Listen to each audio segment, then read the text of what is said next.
All hands on deck as we get underway with our Kickstarter discussion. It comes on the backdrop of the latest series, should they be called waves of corruption, allegations and incidents within the precincts of Parliament. Over the years, cases of corruption have been highlighted in government agencies, ministries, and members of Parliament have been seen to provide the oversight role to be able to caution, but most importantly, bring to book those agencies or departments of government where graft and grand corruption is practiced. But it now appears that Parliament itself is blighted with corruption. The very first aspect that came to the fore was the allocations that were made by the Office of the Speaker to different persons, apparently in order to ensure that corporate social responsibility roles or incursions into communities across the country are undertaken. As much as 500 million Uganda shillings was shown to have been disbursed sometimes to the accounts of drivers and other junior officers within Parliament. And then later we had the revelations about the service award that was committed, or rather given to commissioners, including the now very beleaguered NUP Vice President, or Deputy President to be specific, Matthias Impuga, and 3 other commissioners who are NRM leaning. Then we had the rollout of monies, apparently, and this is the very latest, for 2 generators that were procured to the residences of the 2 speakers. Now, we do know that a lot of money is allocated to the Office of the Speaker to ensure that items, including furniture, are taken to their homes so they can live the comfortable life that is befitting of the Speaker. Whether generators that amount to the amount of money that we've seen on social media is also allowed remains to be seen. I'm joined by a host of individuals, 2 members of Parliament who will be helping us see exactly how things are within the corridors of power, since Parliament is the 3rd arm of the government. I'm also joined by Anderson Burora, a former resident city commissioner. On his left is Brandon Kintu, who is the MP for Kagoma North and also spokesperson of the NRM Parliamentary Caucus. And on my immediate left, we have John Musila, Honourable Member of Parliament for Bubulo East. Gentlemen, welcome to the program. Thank you. Let me begin with the outlier on set, and this is the former resident city commissioner, Anderson Burora. The revelations coming out of Parliament pretty much brought you in the line of fire with the Speaker of Parliament. And when we see the kind of attention that the House has gotten itself over the last 6 months, it is kind of disheartening that the entity that is supposed to oversee the processes of ensuring that money is disbursed in the correct amounts, correct allocations, without necessarily allowing for graft to happen, is again the one that is in the spotlight over the same. What's your take on the latest revelations regarding 2 generators to the residences of the Speaker and the Deputy Speaker? I think it is unfortunate, and this informs us how the leadership of these different entities across behave when it comes to effecting their roles, and failure to disintegrate between their personal life and the public life they must execute. Oftentimes, leaders of different entities think that being a leader actually they don't differ between conflict and interest. When do your interests conflict? When do you use public resources, and how do you use it, and when do you use your private resources? In the conduct of duty. In this case, I think it is a revelation. And when you hear stories around the Parliament, you see that there is a lot of personalization of public institutions, whereby everything starts and stops from the head. If the head says, today you Parliament, you clerk, refuel my personal car, using public resources, the clerk will rush to do so without questioning that, Madam or Sir, this is not allowed, because there is an official car that we are supposed to service, and we are not supposed to do this. That loyalty that surrounds the principles is the one way that has killed, because technical officers are supposed to guide institutions in respect to the law, in respect to the do's and the don'ts. So the loyalties, the intimidation that surrounds also technical officers in these institutions. I don't know whether it is lack of protection, but also that can be said that it is lack of protection from their superiors and lack of respect for these guidelines that are set. However, what is important to note here is that the stories you hear in Parliament, you look at it as if presiding over an illegality. Any story that comes out, everyone rushes out to say, but it has been done before.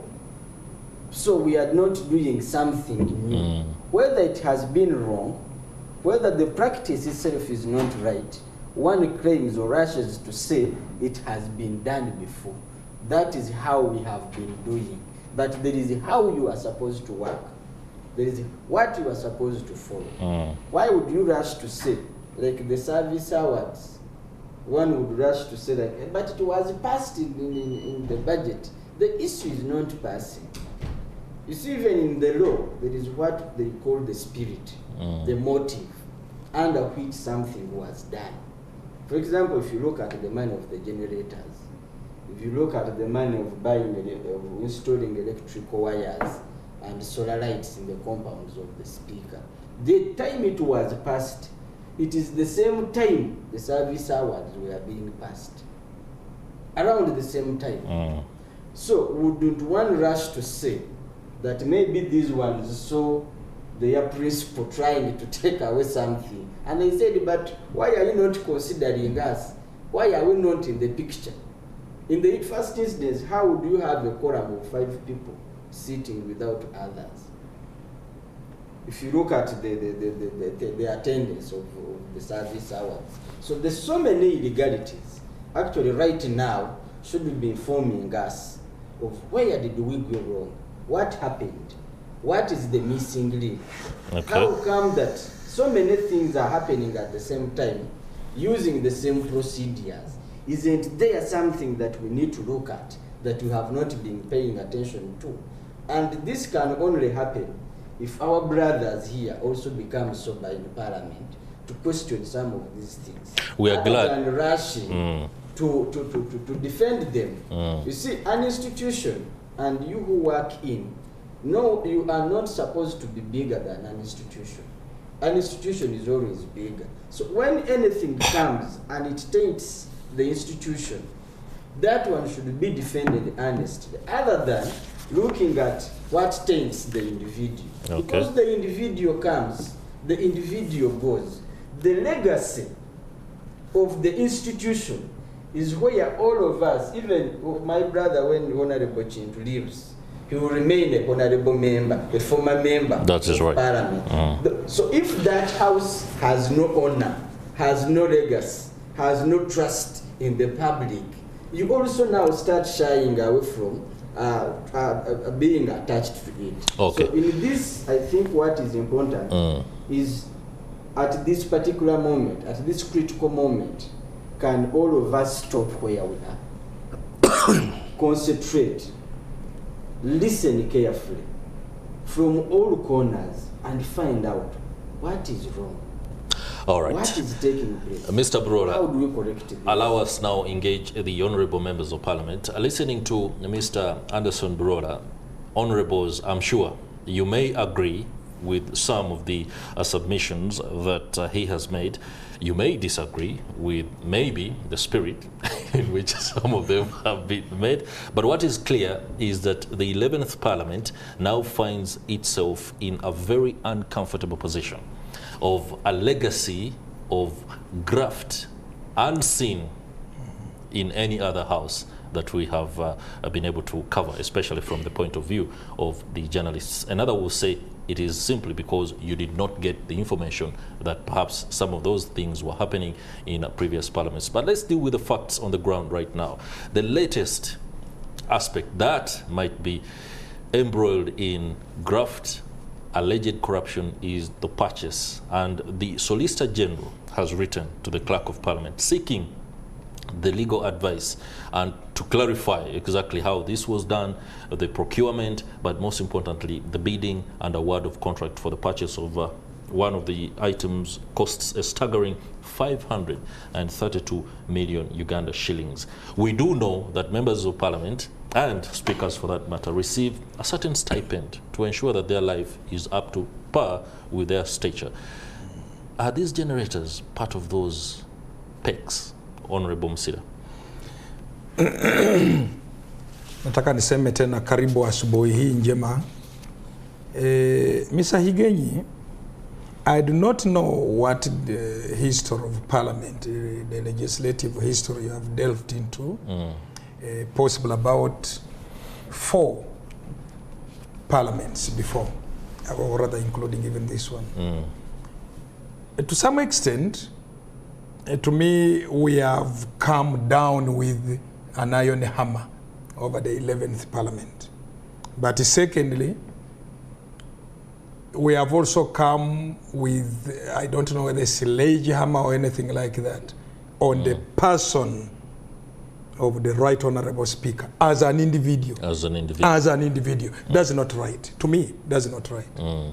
Because if it is something with the tentacles all over, somebody should be able to scrutinize and say, tell us, this money may have gone out.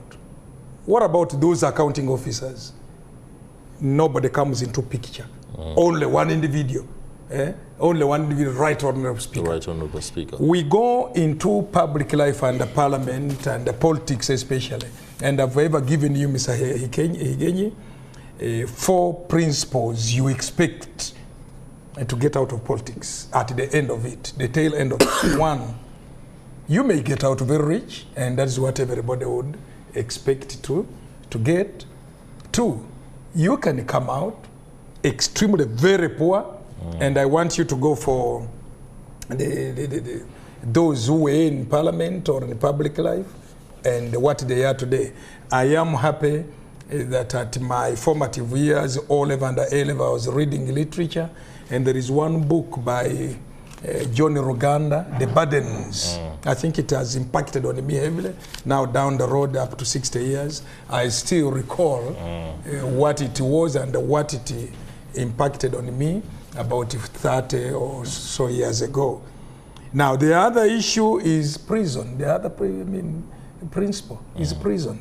If you come out of politics, you may end up in prison. And you have seen that. I've said this before, and you can see them coming. Lastly, death. We expect that kind of thing. Now, about parliament, the question exactly you have asked me, I still want to say, whether through bribery or auto-corruption or influence peddling, all is a statute of individuals. The president put it very well. Individuals, 1, those of us at parliament, and then including the civil service of parliament, and those in the mainstream civil service. Connivances and conniving and whatever. And collusion. And the collusions, exactly, you have put it right. Collusions. Now, once you build such cartels, then they go along. I want you to investigate the last 3 to 4 parliaments. You will get the same scams, by the way. Somewhere, somehow. Only that they were not as pronounced as this one today. I wish to answer my young friend's some of the issues he raised. It is true, loyalty is loyalty, and it is everywhere, and it is called for, and it is documented in law that you should be loyal. It is expected of us. The Speaker of Parliament is elected by ourselves, but you must give some form of loyalty. But for example, I have said, let me say it again. Why is it that of the two speakers, only one is coming out prominently? I've been on shows with Mr. Burora, and seemingly there must be some kind of vendetta for the speaker, one. But you can now see that the tentacles go out into everybody else. Two, question and interrogate the civil service of parliament, the accounting officers. Is it not possible that one can be advised and say, sir, just like if you are working with the president and well-trained to guard the president, you have two ways to go. The president says go through Tororo. To Kororo. Now, if you are the manager, the ADC of the president, and you know Kororo is not good, sir, we are not going through Kororo. Please, driver, can we go through Luzira? That should be the case. So equally, the supervisors, the technical officers, should be the ones to guide and say, no, this one, no, sir. And there is even a leeway to say, no, please, if you are taking it yourself, then I'm going to resign. Now, very lastly on this one, there must have been a conspiracy, which I don't know. How would 5 people of the commissioners sit?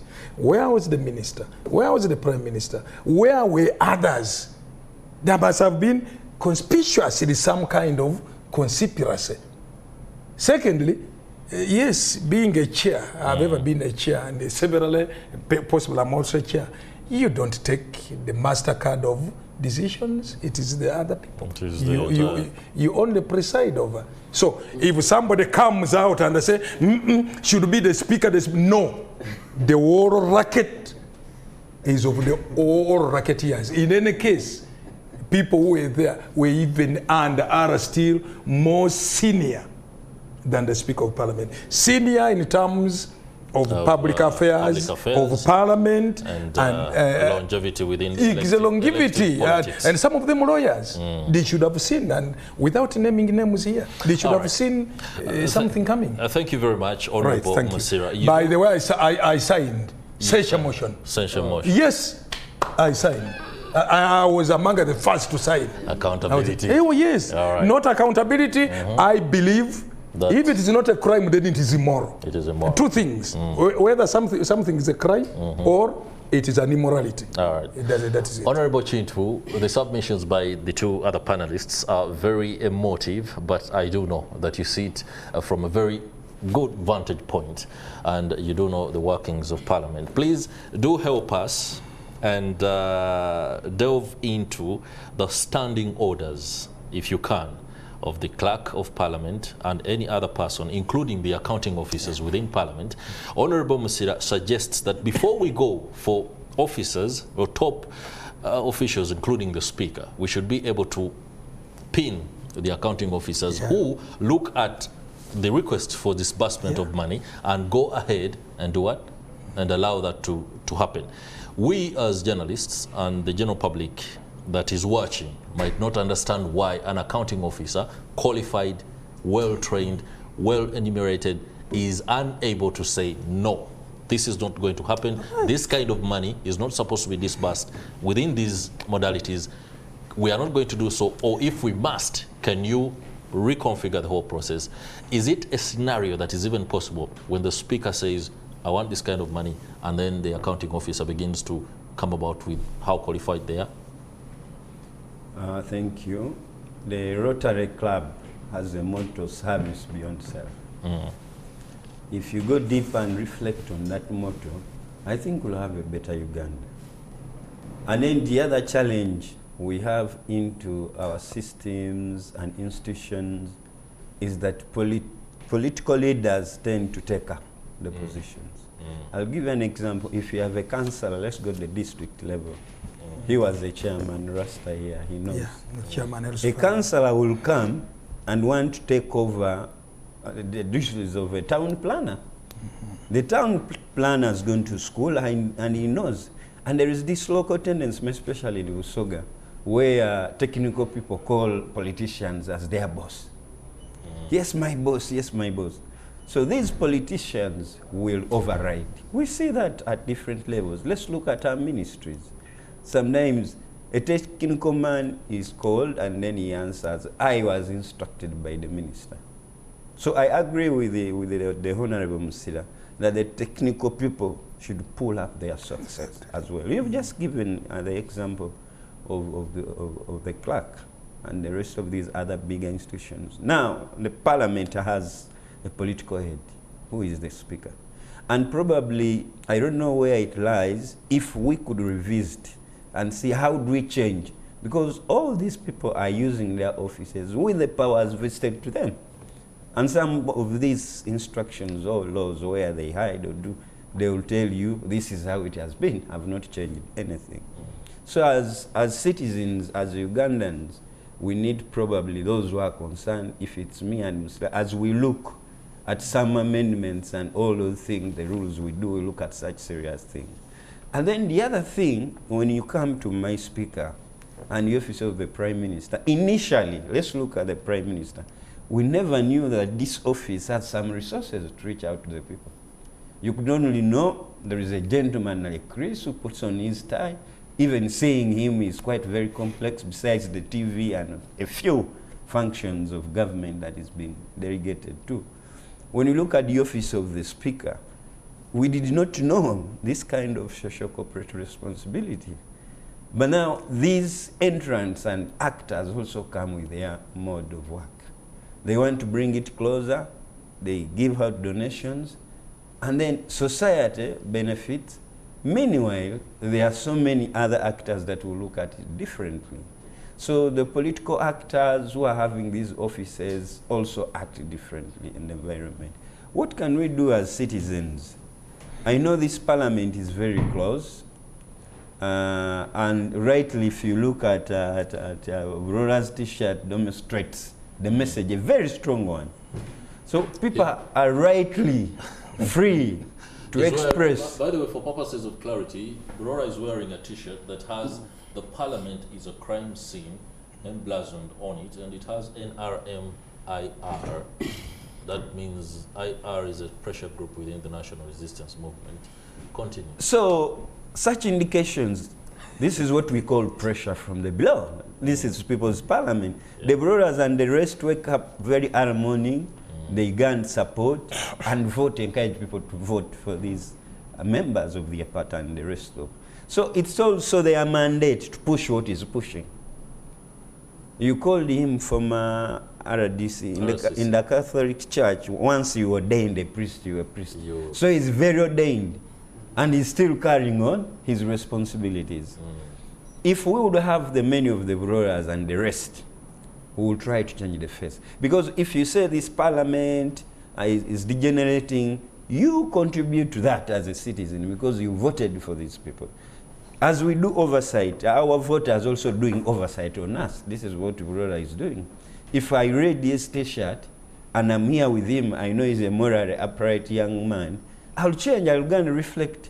This morning before I came to this show, somebody asked me, are you also on the list that we don't know that is going to come out? I told him, you know, I don't want to miss to go to heaven. So I still move rightly as a Christian. So the power that these people use, I was very happy previously when the president would address the country. We had an issue of men in uniform trying to beat people and then calling themselves powers from above. And he rightly said, the above now is speaking. You'll be charged as an individual. So that kind of mix. And then also when we come into leadership, Musila mentioned it, we get so many aspirations. You know, politics is the most growing economic activity in Uganda here. So whoever wants to emerge into a position has to use a lot of money.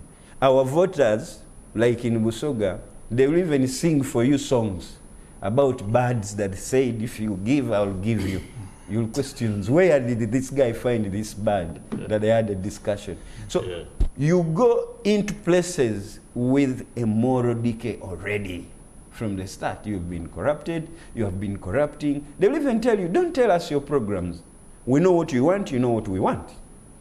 And then what will end, pull out your hand, give something. Now, such a leader, the society that is voting for, also is becoming immoral. So the whole process, even they vote an immoral person, because that's the trend. So we need to really have a culture base that we can stand as Ugandans. We can lament, we can complain, but we need to have, as we talk about patriotism, where is your scent of patriotism as a citizen in Uganda? Hearing Honorable Kintu speak, I can see a very disturbing sense of resignation to Uganda's very terrible state of affairs. When you say that a citizen is part of the problem because he or she elects these leaders. I was one time interacting with the then former, at that point he was the spokesperson for the Uganda People's Defense Forces. He's now director of public information. And we were talking about how soldiers were acting in ways that were not in line with their duty, and that things like, for example, getting out a gun and then pointing it at people only because you have the gun and you can. He told us that the problem is that these are the boys and girls you are giving us to turn into soldiers. And he effectively turned the blame from the institution's ability to rectify the operations and workings of its officers to me, who gives birth to a boy or a girl and then decides that at one point, can you go and serve the country in this nature? You've just blamed the citizens of the country for the corruption that is being undertaken by individuals who know their mandate, individuals who know their roles, and you're saying we are the problem. Really? Is that something that you convicted and believe? I will stay with you on that. I will not have any fear or favor to mention out what I see. And that's a process that still goes around. The last time when the Electoral Commission came up with a roadmap, we expect and believe that this should be the process should start right now. Are the citizens aware of the responsibilities of these people they are sending into position? Oh, I'll go, I'll arrest him, say he's my father, give me my share of land, I say I go and become an MP or something. Where is my background? A couple of years ago, before I think me and Anderson were born, we had strategic discussions, I hear, in the villages, when Chris wants to be an MP, this one wants to be councillor, they would sit strategically. And cause a debate, people will talk. The council of elders and the rest would say, no, please, Brandon, step down for Burora, be in this position and go. There's no fighting. There's no this indiscipline. One of them would concede. And exactly, and then the process goes. So that's where it starts. Right now, if I went in the constituency, depending on my relationship with them and how do I go, you can even send an advance team saying, I'm coming for that burial, but in the night you go there and level the ground. You will send the incentives, but as a member of parliamentary councillor representing, why would you fear to go to your own people that you have to prepare them before? And then the other thing is, this is society. Musila has his own brand. Probably he will be, he will have an advantage of how other people may want him. The Ferrer stars and the rest of the people That's right. Those days, if you would see again as a member of parliament, the moment you step out of your car, even the environment of the place will change. We used to admire members of parliament. You just want to touch his skin. These days you make a statement as an MP and just a young man will back you from the background. Mwatusina, that's now Soga. You will not even talk for 2 minutes. The whole thing lost. You have discussions outside the studios and elsewhere. These people are referring us. They make a late honorary member of parliament better than you who is living. The late son saw they were better than you. So our parliament is being referred to the dead people who were there before. So what will they remember on us? But it also still originates from the start what I told you, citizen. Are you voting for the right people? Even us offering ourselves to leadership, do we understand these specific places and what are the services? Just a last one. Yeah. When we come to parliament, the first few months, we go through a very serious induction. The first thing we are given, constitution, the rules, and procedure. But with no offense, you may find that there are colleagues that have never even opened that page. And that's why we have some members of parliament who say, you are rising under which rule? So it must also come with interest. Now, this modernization of politics also has denied competent leaders that will come to offer. So I'm right. And the citizens should understand their responsibility. If they see that Brandon is not good at legislation, then let them pull me and give someone else who will help. Otherwise, if you continue saying this parliament, these people have a background from where they come from. Interesting. And the background is that services, including quality education, to allow for such a population to be able to think critically on some of these matters, has been denied them systematically for some time. Now, to expect them to be able to figure out that Burora is not the best person for this position, and it is Honorable Musila, is also placing a lot on their shoulders. But allow me quickly ask Mr. Burora, going forward, we have the president opening latest can of worms. We now have members of parliament afraid to even reach the precincts of the house or the premises of parliament because they think they might be rounded up, you know. And this is also happening. I don't know whether the citizens are also to blame for Ministry of Finance officials. We educated the wrong technocrats as citizens. I think Musila put it right, that Honorable Musila put it right. Rasta Musila. That we have a problem we need to sort here.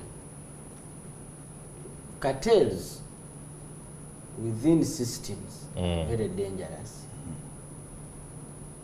And it is hard now to believe that we can break these cartels because the system more or less requires an overhaul.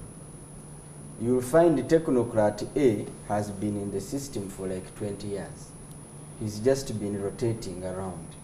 And wherever he goes, and whoever replaces him, they are all the same. They know each other. They can connect dots from different corners. So you find in ministries, in districts, in parliament, in finance, they have a group known to one another. In the judiciary, in the police, they have those OBs, they have those people they have crossed paths with, that at any time given, they will have a meeting point of whatever takes place. Now, the challenge here is one, like he said, Honorable Brandon said, we cannot expect people who have a very common ground to fight for those who have challenges.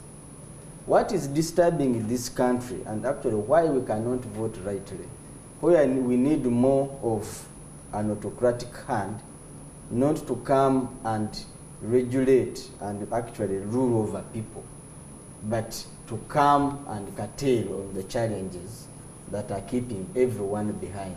You seem to be referring to benevolent dictatorship. Yeah. It's the only system that can come and work and say, everyone who is coming in the system, our problem is poverty. Now, if that sinks in everyone's, we are talking about 38% of the population that cannot meet its basic needs. Man, 38% is a lot. It's a huge chunk. It's a big number. It's a huge chunk. It's a very big number that actually should be worrying. We are talking about less than 2 million people in 45 million Ugandans who are paying taxes. We are talking about NSSF that has active members who are not more than 1 million. These things should be worrying us. We are talking about borrowing money, and people award themselves service awards on the loan that is supposed to be paid. On the loan, you had something in Ministry of Finance, UIA. It's a loan, and someone is paying an award on a loan we are going to pay. So once we cannot assimilate all of these priorities and focus, ministries are working independent. You will find the Ministry of Finance, rather KCCA, is working differently with UNRA, differently with electricity board, differently with National Council of National Water. Everyone is doing their own thing, running their own budgets, doing the same thing. This one digs here, another one digs there, another one digs there, another one passes there. Okay, that's interesting. We just need to sink our minds, focus on the main problem, and address it. But if, again, you sit here, you identify yourself as an individual, you cannot work with Brandon, you cannot work with Musila, you cannot work with Burora. We can only meet if there is a root. I think that is where the problem is. Honorable Musila, yes, please. This should be the last word because time is not our best ally, but help us from a vantage point of an old man. How do we navigate what is no doubt, according to the submission from Burora and Honorable Kintu, a very precarious situation as a country? This pendulum swing, I don't know. In 24 years, 8 presidents, 40 years, 1 president. The pendulum is still swinging. Secondly, wow. The leaders come from the same society we have, and he has mentioned it. Maybe before he was born, President Museveni was just only 3 years as a president in power. And they said it in Mbale, my own home. Because he saw all this and they said it categorically, and I can quote him.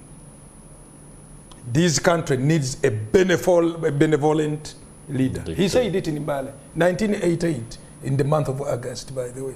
So what you are echoing is something said, I don't know how many years ago. How has he performed on that he understood the nation needed a benevolent dictator? Has he been able to be the benevolent dictator? And that's how he has brought this nation up to where we are today. That we can now talk, we have all the 3 arms of government, we can talk freely, and more so as a talking nation, not a working nation. Honorable, now, let me say one other thing. Very quickly. Very quickly. The set mind of this nation is not all about talking all the time. And we are giving ourselves out to other people. How do the Ugandan Somalis, Ugandan Indians, and even foreign Indians and others benefit from this country and are able to enrich themselves while we are talking here all the time? You can abuse, you can insult the leaders or whatever the case. But if we don't turn to being a working nation, we are doomed. I'm telling you. Honorable John Musila, MP for Bubulo East, many thanks for the submission. Anderson Burora, former RCC. Somebody says you are still RCC because that is how it's supposed to be. Well, let me keep it at that for purposes of this particular program. However, outside here, you are a former. Honorable Brandon Kintu, MP for Kagoma North, who is also spokesperson of the NRM Caucus. Morning at NTV cannot exhaustively offer the nation a national conference on reconciliation, on dialogue, on how to move forward, but we do believe that every day we can be able to put a single brick onto this cathedral. But out there, wherever you are, the clarion call is one. The citizen has a role to play, and maybe if you played your role as significantly as you ought to, then you would be one that would begin bending this arc towards the kind of progress that the nation wants. If the leader comes to you and wants the votes, look at the issues that ought to be given attention to. Do not attend to the fact that you don't have soap, you don't have salt, and if one offers that, then they have your vote.